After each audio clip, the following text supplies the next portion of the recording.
After numerous rain delays and overall just nasty weather, we're done with the first week of play at the 2024 Roland Garros Championships, and we have a healthy mix of top-ranked players and newcomers on the women's side that will take the court in round 4. Hey, my name is Christian Bassnight, and welcome back to Christian's Court, where I cover tennis from all angles. I know I have not been making content as much recently, but that's because I graduated college and moved back home the last couple of days. But now that that's over, I'm coming full steam ahead with the content, so be prepared. Also, I know that some of y'all wanted to send little graduation something, so for those who wanted to be so kind and generous, my Cash App is Christian Bassnight and my Venmo is at CXBassnight. Now, getting into today's action, the match of the day between besties Aryna Sabalenka and Paula Badosa started off very promising, but ended up being a bit of a dud as the second seed notched her third win over the Spaniard this season alone, besting her 7-5, 6-1. Badosa started off the stronger of the two actually, and she went up 5-3 in the opening set, and then my mind immediately went to 3-setter, but Aryna controlled it nicely and won the final 10 out of 11 games.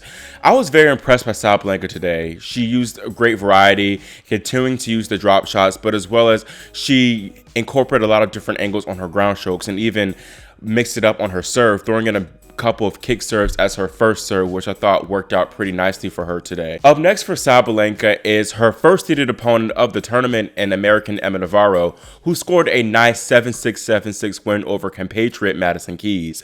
Keys was a decent favorite here to go deep, and I actually picked her to beat Sabalenka in this round and make it all the way to the semifinals. However, I knew that Navarro would not be an easy customer, and I was right, because even though Emma hadn't won a whole lot on clay on the main tour this year, she's always a tough out, especially with her overall solid game style. Her forehand is very strong and she just doesn't give opponents many free points. Navarro's biggest career win to date is actually over Sabalenka, where she beat her at the Indian Wells round of 16 earlier this season. And there, Sabalenka honestly self-imploded and was frustrated by Emma's consistency and steadiness from the ground.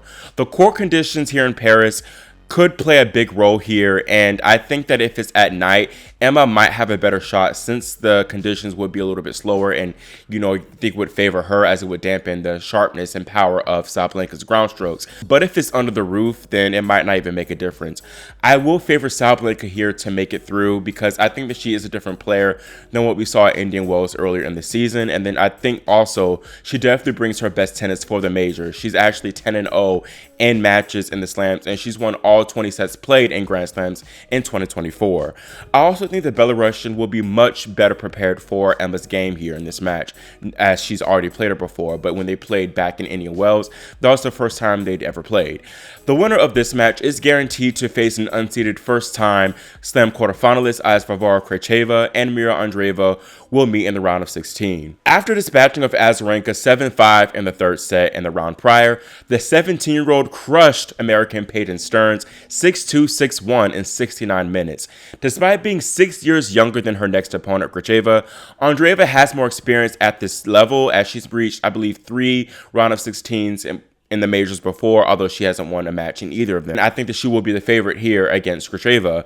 Varvara had never reached a slam second week before this year's Roland Garros, but she's definitely being helped by, I guess, quote-unquote, the home French crowd. I say quote-unquote home because she really isn't French. She wasn't born in France. However, she changed nationalities in June of last year from Russian to French, but the crowd is just taking her in as their own, which makes sense as she is the only remaining French women's player in the draw. Perhaps the most intriguing women's fourth round match is between 4th seed Elina Rybakina and 15th Elina Svitolina.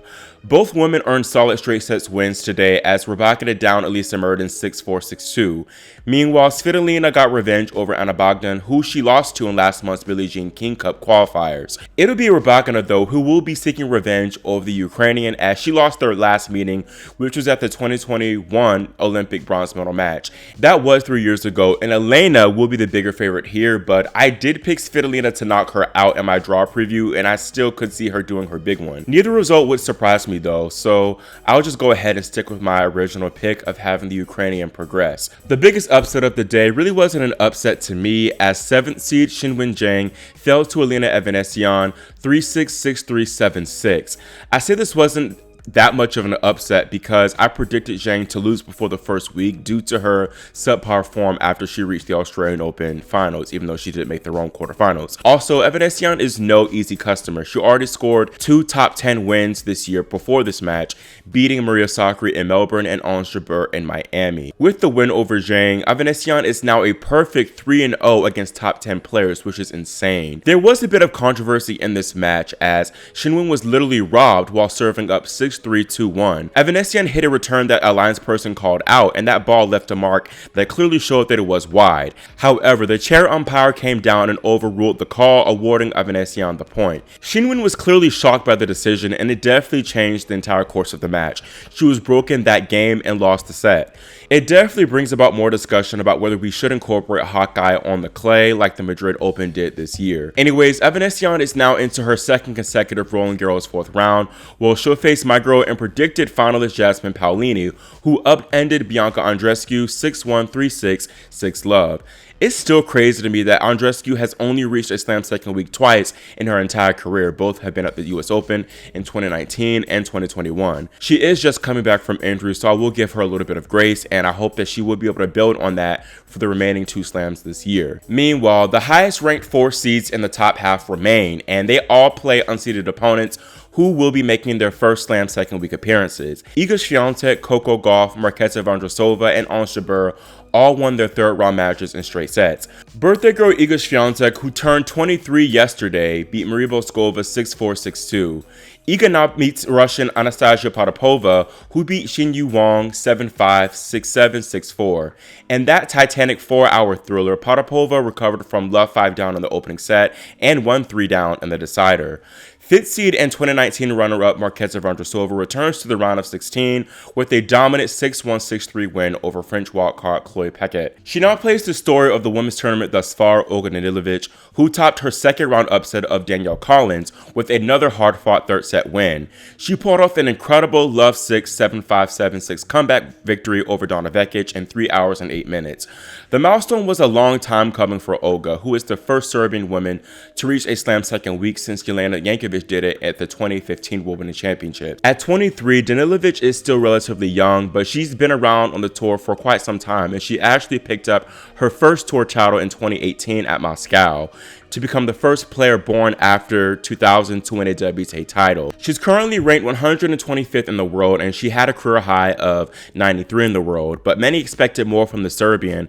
However, she has been dealt with numerous physical and health problems throughout her young career. She missed 9 months of competition from 2021 to 2022 due to health issues, and she has struggled immensely with chronic knee pain. I am a big Danielle Collins fan, but I am happy for Olga that she's having this moment because watching her, she's very entertaining, and I think that she's talented and deserves results like this. I do favor Vondrousova in this battle of the lefties, as Danilovic's last 2 matches went the distance, 3+ hours. Plus, she's had to come through qualifying playing 3 matches there before even starting main draw play. Coco Gauff is the only woman in this half who has yet to drop a set, as she beat Diana Yastremska in the 3rd round 6-2, 6-4. She now gets 23-year-old Italian Elisabetta Cocciaretto, who has knocked out 2 seeds in Beatrice Haddad Maia and Ludmila Samsonova to reach this stage. These two have played twice on the Pro Tour already, with Gauff taking both matches in straight sets. I expect the same outcome here. And finally, Ons Jabeur clashes with Dane Clara Tauson, who beat 2 slam champions Elena Ostapenko and Sofia Kenin en route to her first slam second week. This was a long time coming for Clara, who like Olga has had her fair share of injury problems herself.